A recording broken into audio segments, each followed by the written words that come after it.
I can remember a time when I wanted to put all of my camera gear away. I was at this point where I couldn't get my photos to look like the reality that I had seen with my eyes.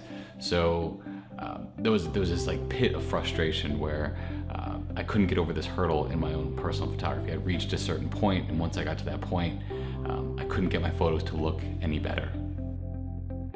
With me, I think it's more about the process. There's a lot involved. You know, there's a series of steps. I'm a very process-oriented person, so putting all the processes together allows me to elaborate on my knowledge of photo processing in general.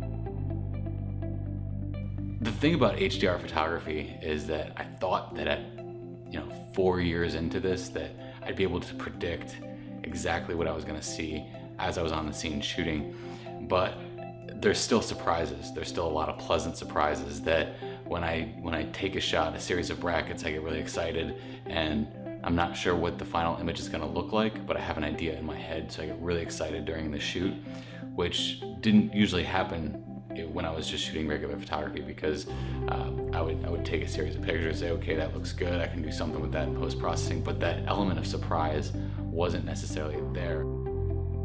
This course is based off of the ebook Exploring HDR. This book I wrote in 2012 to put all of the HDR processes that I knew of into one book, and how you can further exploit the dynamic range, whether you're using a series of bracketed photos like we're traditionally used to in the HDR process, or you're using a single RAW file to extract the dynamic range that you're looking for, and all the different techniques that you can use to extract dynamic range.